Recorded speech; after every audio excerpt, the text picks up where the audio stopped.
ಮತ್ತು ಅವ್ರು ಹೇಳಿದೆ ಏನು ಗೊತ್ತಾ, ಇದು ನೀವು ಪೇ ಮಾಡಲಿಲ್ಲದ್ರೆ ನಿಮಗೆ ಹಾಲ್ ಟಿಕೆಟ್ ಕೊಡಲ್ಲ, ಎಕ್ಸಾಮಲ್ಲಿ ಕೂರಿಸಲ್ಲ ಅಂತ. ಯಾವಾಗ ಪ್ರೆಸ್ ಮೀಟ್ ಮಾಡ್ತೇವೆ ಇದು ವೈರಲ್ ಆಗ್ತದೆ ಅಂತೇಳಿ ಇವ್ರಿಗೆ ಗೊತ್ತಾಯಿತು, ಆವಾಗ ಸಕ್ಸಸ್ ಹೇಗೆ ಬಂತಂತೇಳಿ. ಮಧ್ಯಾಹ್ನ ತನಕ ನಮ್ಮದು ಇನಿಷಿಯೇಟೆಡ್ ಬಂದಿತ್ತು. ಅದು ಸಡನ್ ಇವ್ರು ಅಲ್ಲಿ ಹೋಗಿ ಕಂಪ್ಲೇಂಟ್ ಮಾಡುವಾಗ ಅದು ಹೇಗೆ ಸಕ್ಸಸ್ಫುಲಿ ಬಂತು. ಸರ್ 18ರಂದು ನಾವು ಎಕ್ಸಾಮ್ ಫೀಸ್ ಪೇ ಮಾಡಿದ್ದು, ಅದಕ್ಕಿಂತ ಮೊದಲು ಪೇ ಮಾಡಲಿಕ್ಕಿತ್ತು. ಸ್ವಲ್ಪ ಜನದ್ದು ಸರ್ವರ್ ಬ್ಯುಸಿಯಾಗಿ ನಾವು ಪೇ ಮಾಡಲಿಲ್ಲ. ಸೊ ನವೆಂಬರ್ 18 ಅವತ್ತು ನಾವು ಪೇ ಮಾಡಿದ್ವಿ. ಸ್ವಲ್ಪ 26 ಸ್ಟೂಡೆಂಟ್ಸ್, ಸ್ವಲ್ಪ ಆದಮೇಲೆ 19 ಮೇ ಬಿ 20ಗೆ ಅವ್ರು ಪೇ ಮಾಡಿದ್ದು.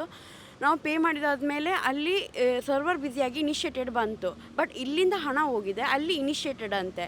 ಸೊ ನಮ್ಮ ಹತ್ರ ಅವರು ಇನ್ನೊಂದು ಸಲ ಪೇ ಮಾಡಲಿಕ್ಕೆ ಹೇಳಿದರು. ಮ್ಯಾಂಗ್ಳೂರು ಯೂನಿವರ್ಸಿಟಿಯಿಂದ USCM ಥ್ರೂ ಹೇಳಿದವರು ಪೇ ಮಾಡಲಿಕ್ಕೆ ಇನ್ನೊಂದು ಸಲ ಪೇ ಮಾಡಲಿಕ್ಕೆ. ಅಂದರೆ ಒಬ್ಬರಿಗೆ 6200 ಅಲ್ಲ ಹಾಗೆ ಇದೆ. ಎಲ್ಲರಿಗೂ ಹಾಗೆ ಪೇ ಮಾಡಲಿಕ್ಕಾಗಲ್ಲ. ತುಂಬ ಜನ ಇದ್ದಾರೆ, ಅವರಿಗೆ ಪರ್ಸ್ನಲ್ ಪ್ರಾಬ್ಲಮ್ ಇದೆ, ಸೊ ಫೈನಾನ್ಷಿಯಲ್ ಪ್ರಾಬ್ಲಮ್ ಇದೆ. ಸೊ ನಮಗೆ ಪೇ ಮಾಡಲಿಕ್ಕಾಗಲಿಲ್ಲ. ನಾವು ಪ್ರಿನ್ಸಿಪಲ್ ಹತ್ರ ಹೇಳಿದ್ವಿ, ನೀವು ಇದಕ್ಕೆ ಏನಾದರೂ ಒಂದು ದಾರಿ ತೋರಿಸ್ಬೇಕಂತ. ಅವ್ರು ಹೇಳಿದರು ನಮಗೇನು ಮಾಡಲಿಕ್ಕಾಗಲ್ಲ, ನಾವು ರೆಸ್ಪಾನ್ಸಿಬಲ್ ಅಲ್ಲ. ಅವರು ಪೇ ಮಾಡಲಿಕ್ಕೆ ಹೇಳಿದರೆ ನೀವು ಇನ್ನೊಂದು ಸಲ ಪೇ ಮಾಡಲೇಬೇಕು, ಇಲ್ಲಾಂದರೆ ಹಾಲ್ ಟಿಕೆಟ್ ಸಿಗಲ್ಲ ಅಂತ. ಸೊ ನಾವು ಎಲ್ಲ ತುಂಬ ಟೆನ್ಸ್ಡ್ ಆಗಿದ್ವಿ, ಏನು ಮಾಡಬೇಕು ಏನಿಲ್ಲ ಅಂತ. ಆಗ ನನ್ನ ಅಪ್ಪ ನಮಗೆ ಸಪೋರ್ಟ್ ಮಾಡಿದರು, 26 ಸ್ಟೂಡೆಂಟಿಗೆ. ಇದು ನಾವು ಹೋರಾಡೋಣ, ಇದಕ್ಕೆ ಏನಾದರೂ ಸೊಲ್ಯೂಷನ್ ತೊಗೊಳ್ಳೋಣ. ಯಾಕಂದರೆ ನಾವು ಮ್ಯಾಂಗ್ಳೂರು ಯೂನಿವರ್ಸಿಟಿ ಹೋಗಿದಾಗ ಅವರು ಹೇಳಿದೆ ಏನು ಗೊತ್ತಾ, ಇನ್ನೊಂದು ಸಲ ಪೇ ಮಾಡಿದರೆ ಇನಿಷಿಯೇಟೆಡ್ ಬರುವ ಚಾನ್ಸಸ್ ಇದೆ. ಸೊ ನಾವು ಇನ್ನೊಂದು ಸಲ ಪೇ ಮಾಡಲಿಲ್ಲ. ಮತ್ತು ಅವ್ರು ಹೇಳಿದೆ ಏನು ಗೊತ್ತಾ, ಇದು ನೀವು ಪೇ ಮಾಡಲಿಲ್ಲದ್ರೆ ನಿಮಗೆ ಹಾಲ್ ಟಿಕೆಟ್ ಕೊಡಲ್ಲ, ಎಕ್ಸಾಮಲ್ಲಿ ಕೂರಿಸಲ್ಲ ಅಂತ. ಆಗ ನಮ್ಮದು ಅಂದರೆ ಫ್ಯೂಚರ್ ನಮ್ಮದು ಲಾಸ್ ಆಗುತ್ತೆ ಹೀಗೆ ಅವ್ರು ಮಾಡಿದರೆ. ಯಾರೂ ರೆಸ್ಪಾನ್ಸಿಬಲ್ ತೆಗಿತಾ ಇರಲಿಲ್ಲ. ಕಾಲೇಜಲ್ಲಿ ಹೋಗಿ ರಿಕ್ವೆಸ್ಟ್ ಮಾಡಿದಾಗ ಅವರು ಏನೂ ಹೇಳ್ತಾ ಇರಲಿಲ್ಲ. ಆದಮೇಲೆ ಮ್ಯಾಂಗ್ಳೂರು ಯೂನಿವರ್ಸಿಟಿ ಹೋಗುವಾಗ ಅವರು ಕೂಡ ನಾವೇನು ಮಾಡಲಿಕ್ಕಾಗಲ್ಲ ಹಾಗೆ ಹೇಳ್ತಾ ಇದ್ವಿ. ಮತ್ತು ಇಲ್ಲಿ ಕೊಣಾಜೆ ಪೊಲೀಸ್ ಸ್ಟೇಷನ್ ಹೋಗುವಾಗ ಅವ್ರು ಹೇಳಿದರು, USCM ತುಂಬ ಪ್ರಾಬ್ಲಮ್ ಇದೆ, ಇದನ್ನು ಸಾಲ್ವ್ ಮಾಡಲಿಕ್ಕಾಗಲ್ಲ ನೀವು ವೈಸ್ ಚಾನ್ಸಲರ್ ಅಲ್ಲೇ ಹೋಗಬೇಕು, ಅವರನ್ನೇ ರಿಕ್ವೆಸ್ಟ್ ಮಾಡಬೇಕಂತ. ಅಲ್ಲಿ ಹೋದಾದ್ಮೇಲೆ ನಾವು ಅವ್ರ ಹತ್ರ ಕೇಳಿದ್ವಿ. ಅವ್ರು ಹೇಳಿದರು, ಒಳ್ಳೆಯದಾಯಿತು ನೀವು ಕಂಪ್ಲೇಂಟ್ ಕೊಟ್ಟದು, ಇದು ಮುಂದುವರಬೇಕು. ಯಾಕಂದರೆ ಎಷ್ಟೋ ಜನ ಕಾಲೇಜಿಂದ ಸ್ಟೂಡೆಂಟ್ಸ್ ಇದ್ದಾರೆ. ಒಂದು ಕಾಲೇಜಲ್ಲಿ 100 ಸ್ಟೂಡೆಂಟ್ಸ್ ಇದ್ದಾರೆ ಇಂಥ ಪ್ರಾಬ್ಲಮ್. ಪಾಪ ಅವ್ರಿಗೆ ಏನು ಮಾಡೋಕ್ಕಾಗಲ್ಲ. ಎಷ್ಟೋ ಗೌರ್ಮೆಂಟ್ ಕಾಲೇಜಿಂದ ಸ್ಟೂಡೆಂಟ್ಸ್ ಇದ್ದಾರೆ, ಅವರು ಏನು ಮಾಡೋಕ್ಕಾಗದೆ ಅವ್ರು ಪೇ ಮಾಡಿದರು ಅವರು ಎಕ್ಸಾಮ್ ಫೀಸ್. ಅಂದರೆ ಎಲ್ಲರಿಗೆ ಪೇ ಮಾಡಲಿಕ್ಕಾಗಲ್ಲ.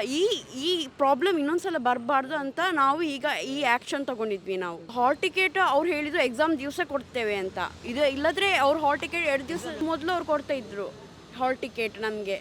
ಅಂದರೆ ಇಲ್ಲಿ ಫಸ್ಟ್ ಎಕ್ಸಾಮಲ್ಲೇ ಇರುವಾಗ ನಮಗೆ 2 ಡೇಸ್ ಬಿಫೋರ್ ಕೊಡ್ತಾಯಿದ್ರು. ಈಗ ಅವರೇ ಎಕ್ಸಾಮ್ ಬೆಳಿಗ್ಗೆ ಕೊಡ್ತಾರಂತೆ ಹಾಲ್ ಟಿಕೆಟ್. ಇದು ನಮ್ಮದು ಕಂಪ್ಲೇಂಟ್ ಆದಮೇಲೆ ಇದು ಸಕ್ಸಸ್ಫುಲಿ ಬಂದಿದೆ. ಯಾಕಂದರೆ ಇವರು ಪ್ರೆಸ್ ಕಾನ್ಫರೆನ್ಸ್ಗೆ ಹೋಗ್ತಾರಂತ ಹೇಳಿ ಈ ವಿಷಯ ತಿಳಿದು ನಮಗೆ ಸಕ್ಸಸ್ಫುಲ್ ಬಂದಿದೆ.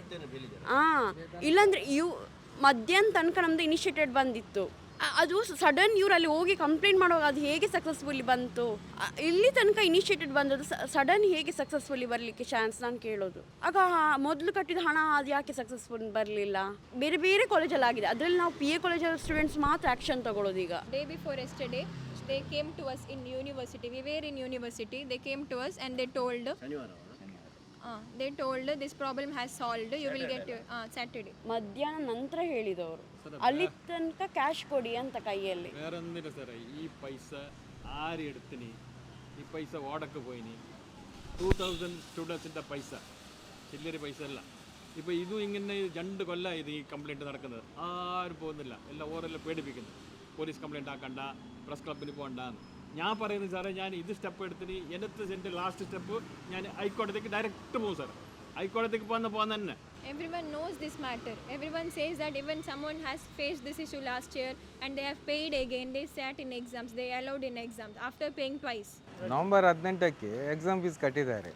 ನವಂಬರ್ 18ರಿಂದ ಮೊನ್ನೆ ತನಕ ಡಿಸೆಂಬರ್ 7ರ ತನಕ ಏನು ಸುದ್ದಿ ಇಲ್ಲ. ಯಾವಾಗ ಪ್ರೆಸ್ ಮೀಟ್ ಕರಿತೇವೆ ಅಂತೇಳಿ ಗೊತ್ತಾಯಿತು, ಆವಾಗ ಸಕ್ಸಸ್ ಬಂದಿದೆ ಅಂತ ಹೇಳಿದ್ದಾರೆ. ಅಷ್ಟರ ತನಕ ಇನಿಷಿಯೇಟೆಡ್ ಅಂತಲೇ ಇತ್ತು. ಯಾವಾಗ ಪ್ರೆಸ್ ಮೀಟ್ ಮಾಡ್ತೇವೆ ಇದು ವೈರಲ್ ಆಗ್ತದೆ ಅಂತೇಳಿ ಇವ್ರಿಗೆ ಗೊತ್ತಾಯಿತು, ಆವಾಗ ಸಕ್ಸಸ್ ಹೇಗೆ ಬಂತಂತೇಳಿ. ಇದೊಂದು ದೊಡ್ಡ ಮಾಫಿಯಾ, ಇದರಲ್ಲಿ ತುಂಬ ಜನ ಶಾಮೀಲಾಗಿದ್ದಾರೆ ಅಂತೇಳಿ ಗೊತ್ತಿದೆ. ಇದು ಇವತ್ತಿಗೂ ನಿಲ್ಲಲ್ಲ, ಇನ್ನು ಮುಂದೆ ಕೂಡ ಇದೇ ಥರ ನಡೆಯುತ್ತೆ. ಯಾಕಂತ ಹೇಳಿದರೆ ಇದು ಮ್ಯಾಂಗ್ಳೂರು ಯೂನಿವರ್ಸಿಟಿಯಲ್ಲಿ ಇಂಥ ಸಮಸ್ಯೆಗಳು ತುಂಬ ವರ್ಷದಿಂದ ನಡೀತಾ ಇದೆ. ಅಲ್ಲಿ ಹೇಳೋರಿಲ್ಲ ಕೇಳೋರಿಲ್ಲ, ಅವ್ರು ಮಾಡಿದ್ದೇ ಆಟ. ಹೀಗಿರುವಾಗ ಇದು ಇವರಿಗೆ ಸ್ಟೂಡೆಂಟ್ಗಳಿಗೆ ಒಂದು ನ್ಯಾಯ ಸಿಗಬೇಕು. ಈ ಥರ ಮಕ್ಕಳ ಇದರಲ್ಲಿ ಜೀವನದಲ್ಲಿ ಆಟ ಆಡಬಾರ್ದು ಯಾರು. ಇದು ಮಂಗಳೂರು ಯಾವ ಥರ ಇದೆ ಅಂತೇಳಿ ಎಜುಕೇಷನ್ ಹಬ್ಬ ಅಂತೇಳಿ ಮಂಗಳೂರು ತುಂಬ ಫೇಮಸ್ ಆಗಿದೆ. ಈ ಮಂಗಳೂರಿಗೆ ಇದೆಲ್ಲ ಒಂದು ಕಪ್ಪು ಚುಕ್ಕೆ. ಇಂಥದ್ದೆಲ್ಲ ಆದರೆ ಮಕ್ಕಳು ಇಲ್ಲಿ ಕಲಿಯೋಕ್ಕೂ ಬರಲ್ಲ. ಇನ್ನು ಮುಂದೆ ಬೇರೆ ರಾಜ್ಯಗಳ ಸ್ಟೂಡೆಂಟ್ಗಳು ಯಾರು ಬರುವುದೂ ಇಲ್ಲ. ಇಲ್ಲಿನ ಎಜುಕೇಷನ್ ಸಿಸ್ಟಮ್ಗೆ ಇದೊಂದು ಡ್ಯಾಮೇಜ್ ಆಗುತ್ತೆ. ಈ ಮಕ್ಕಳಿಗೆ ಒಂದು ನ್ಯಾಯ ಸಿಗಬೇಕು. ಇದು ಇಲ್ಲಿಗೆ ನಿಲ್ಲಬೇಕು ಇಂಥದ್ದೆಲ್ಲ ಆಗೋದು. ಎರಡೂ ಸಮಸ್ಯೆ, ಯೂನಿವರ್ಸಿಟಿದು ಸಮಸ್ಯೆ ಇದೆ, PA ಕಾಲೇಜಿದ್ದು ಸಮಸ್ಯೆ ಇದೆ.